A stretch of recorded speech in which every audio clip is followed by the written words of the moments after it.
اس سے آپ کو نا بہت زیادہ فائدہ ہوگا۔ یہ ویڈیو بنانے کا میرا بس یہی مقصد ہے، آپ لوگوں تک میرا یہ میسج جائے کہ اپنی نمازیں آپ اچھی کیجیے۔ کوئی بھی غلطی ہے، دیکھیے اگر ہم نا اپنی کوئی بھی چیز سیکھتے ہیں نا تو اس میں نا ہمیں نا گلٹی فیل نہیں کرنا چاہیے، اسے ہمیں اور اچھا کرنا چاہیے، کیونکہ اللہ تعالیٰ نے بھی کہا ہے کہ اپنی نمازیں اچھی کرو، اپنی دین کو حاصل کرو، اپنا ایمان تر و تازہ رکھو۔ تو یہ سب چیزیں ہم کیسے کر سکتے ہیں؟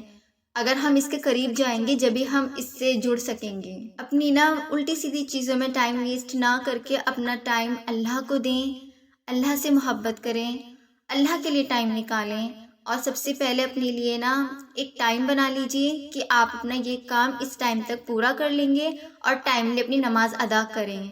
کیونکہ بہت سے لوگ نا یہ کرتے ہیں کہ ڈیلی لائف میں اپنا پورا کام کرنے کے بعد رات کو ہار تھک کے سو جاتے ہیں، ان کے پاس تھوڑا سا بھی وقت نہیں ہوتا اللہ کے لیے، نماز کے لیے، جس چیز کے لیے ان کو ٹائم دینا چاہیے اس چیز کے لیے وہ ٹائم ہی نہیں دیتے۔ تو ہمیں اپنا ٹائم ویسٹ نہیں کرنا چاہیے۔ ہمیں نہیں معلوم ہماری لائف کتنی ہے، ہم اپنی نا کل کی پلاننگ میں، فیوچر پلاننگ میں اپنا آج کھو رہے ہیں۔ تو ہمیں اپنی نا فیوچر اور پاسٹ کو سب بھلا کر بس اپنا یہ سوچنا چاہیے اس وقت ہم صرف اللہ کو خوش کریں گے۔ ہمیں نہیں پتا ہمارا فیوچر کیا ہے، تو بس آپ اللہ تعالیٰ کو خوش کریں، اپنی نمازیں اچھی کریں، اور یہ مہینہ بہت ہی اچھا ہے۔ اس مہینے میں آپ توبہ کریں، اپنی اللہ کے بہت قریب ہو جائیں، اور اللہ سے وعدہ کریں کہ اب آپ اللہ کے لیے ٹائم نکالیں گے، 5 وقت کی نماز ٹائملی ادا کریں گے۔ آپ لوگ اپنے نالج میں اضافہ کیجئے، اسلامک نالج بڑھائیے اپنی، تاکہ آپ لوگوں کو بھی ایڈوائز دے سکیں۔ اگر آپ کو خود نہیں معلوم ہوگا تو آپ لوگوں کو کیا بتائیں گے؟ اگر آپ سے کوئی پوچھے گا کہ آپ نا 5 وقت کی نماز پڑھتے ہیں تو آپ کہہ سکیں گے ہاں، اور پھر آپ کے اندر ایک کانفیڈینس آئے گا کہ ہاں ہم کرتے ہیں یہ چیز، تو ہم دوسرے کو بھی بتا سکتے ہیں۔ اب ایسا تو نہیں کہ آپ خود کرتے نہیں ہیں اور دوسروں کو آپ بتا رہے ہو۔ اور اگر کسی کو کوئی چیز نہیں معلوم ہے تو وہ بالکل بھی گلٹی فیل نہیں کرے، اور یوٹیوب پہ اتنے زیادہ بیانات ہیں، وہ ان میں سے سن کے اپنی کوئی بھی پرابلم ہے اس کا سولوشن ڈھونڈ سکتے ہیں۔ اور یہ بالکل بھی مشکل کام نہیں ہے، بس آپ کو 2 منٹ نکالنا ہے، یوٹیوب پہ سرچ کریں جو بھی آپ کے کویشچنس ہیں، اور ان کے آپ کو انشاءاللہ آنسر سب مل جائیں گے یوٹیوب پر ہی۔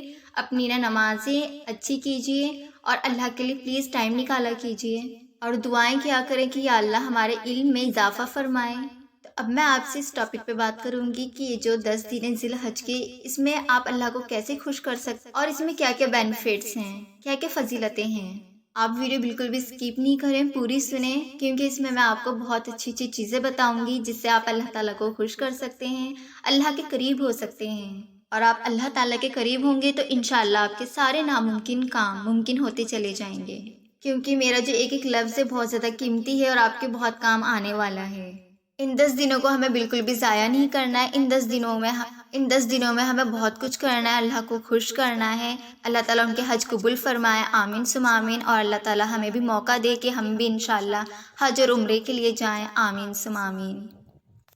اگر ہمیں نا یہ 10 دن مل گئے ہیں تو یہ اللہ کی طرف سے ہمارے لیے بہت بڑی بلیسنگز ہیں، کیونکہ ان میں ہم اللہ تعالیٰ کو بہت زیادہ خوش کر سکتے ہیں اپنی نمازوں سے، اپنی عبادت سے، بیکاز اللہ سبحانہ و تعالیٰ نے ہمیں یہ زندگی دی ہے تو ہمیں ایسے تو ویسٹ نہیں کرنی، ہمیں نا اس 10 دن میں اللہ تعالیٰ کو بہت زیادہ خوش کر دینا ہے۔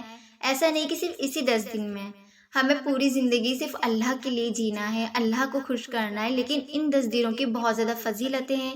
ان 10 دنوں میں آپ کو کیسے اللہ کو خوش کرنا ہے میں آپ کو بتاتی ہوں۔ کیا معلوم اگلے سال ہم ہوں یا نہیں ہوں، تو جو بھی دن ہمیں ملتے ہیں ہمیں اللہ تعالیٰ کی عبادت میں نکالنے چاہیے اس کو۔ ذی الحج کے یہ 10 دن ہمیں اللہ تعالیٰ کی بہت زیادہ تسبیح بیان کرنی چاہیے، ہمیں اچھے سے اپنی نمازیں پڑھنی چاہیے، دیر دیر تک دعائیں کرنی چاہیے، کیونکہ کیا معلوم کون سی دعا پہ اللہ ہماری کن فرما دے، کون سی دعا پہ فرشتے آمین کہہ دیں۔ ذی الحج کے 10 دن ہمیں تکبیر اور ذکر کرنا چاہیے۔ ذی الحج کے مقبول دن اور راتیں، ہر رات کا قیام شب قدر کے برابر ہے۔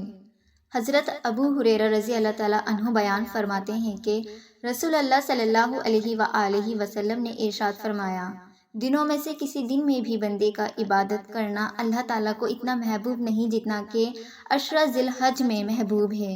عشرہ کے ہر دن کا روزہ سال بھر کے روزوں کے برابر ہے، اور اس کی ہر رات کا قیام شب قدر کے قیام کے برابر ہے۔ سبحان اللہ۔ جو کوئی ذی الحج کی 9 تاریخ کو 4 رکعت نفل نماز اس طرح سے پڑھے کہ ہر رکعت میں سورہ فاتحہ کے بعد 3 مرتبہ سورہ کافرون اور 21 مرتبہ سورہ اخلاص پڑھے تو انشاءاللہ تعالی اس کی جو بھی جائز حاجت ہوگی وہ ضرور پوری ہوگی۔ فرمان مصطفیٰ صلی اللہ علیہ وآلہ وسلم نے ارشاد فرمایا، جو شخص حج کے ارادے سے چلا پھر راستے میں فوت ہو گیا، اس کے لیے قیامت کے دن تک حج کرنے والے کا اجر لکھا جائے گا۔ سبحان اللہ۔ رسول اللہ صلی اللہ علیہ وآلہ وسلم نے ارشاد فرمایا، جس شخص نے اللہ کے لیے اس شان کے ساتھ حج کیا اور نہ کوئی گناہ، تو وہ اس دن کی طرح واپس ہوگا جیسے اس کی ماں نے اسے جنا تھا۔ سبحان اللہ۔ صحیح بخاری حدیث شریف 1521۔ ہم ایسا کون سا دن ہے جس میں ہم روزہ رکھ کر فضیلت حاصل کر سکتے ہیں؟ عرفہ 9 ذی الحج کا دن ہے۔ یہ دن بہت زیادہ فضیلت کا دن ہے حاجیوں کے لیے، اور اس کی فضیلت جو معلوم کی گئی ہے، جو لوگ حج میں شریک نہیں ہو رہے ہیں، اللہ سبحانہ و تعالیٰ نے محض اپنے کرم سے ہی ان لوگوں کے لیے اجر و ثواب کا ایک خاص موقع عنایت فرمایا ہے۔ ذی الحج کے شروع کے 10 دن بہت زیادہ تکبیر اور ذکر ادا کرنا چاہیے۔ صحیح بخاری حدیث کی حدیث ہے، وہ یہ ہے، آپ صلی اللہ علیہ وآلہ وسلم نے فرمایا، یوم عرفہ کا روزہ رکھنے سے اگلے اور پچھلے 2 سال کے گناہ معاف ہوتے ہیں۔ یہ بڑی اہمیت اور فضیلت کے دن ہیں۔ اور یہ بھی دیکھیے ہم ڈیلی کتنے گناہ کر دیتے ہیں، تو اللہ کا لاکھ لاکھ شکر ہے کہ اس دن کی فضیلت سے ہمارے وہ گناہ بھی معاف ہو جاتے ہیں جو ہم کرتے ہیں۔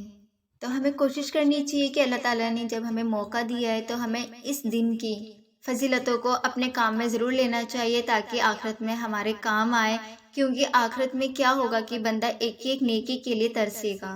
اور اللہ تعالیٰ کا لاکھ لاکھ شکر ہے کہ اس سال ہمارے پاس اللہ تعالیٰ نے ہمیں یہ توفیق دی ہے۔ اگلے سال ہمیں نہیں پتا کہ ہماری زندگی کتنی ہوگی، تو ہمیں اس دن کو ویسٹ نہیں کرنا چاہیے، اور اللہ تعالیٰ سے بہت زیادہ دعائیں کرنی چاہیے، اللہ تعالیٰ کو منا لینا چاہیے، اپنے گناہوں کی معافی مانگنی چاہیے اور روزہ رکھنا چاہیے۔ تو میں یہاں پہ اپنی ویڈیو اینڈ کرتی ہوں، اور آپ سب لوگ میرے لیے بھی دعا کیجیے گا، اور میں آپ لوگوں کے لیے دعا کروں گی، ایک دوسرے کو ایسے ہی ہم دعاؤں میں یاد رکھیں گے، کیا معلوم کس کی زبان سے اللہ تعالیٰ دعائیں قبول کر لے۔ تو پھر میں ملتی ہوں آپ سے نیکسٹ ویڈیو میں، جب تک کے لیے اللہ حافظ۔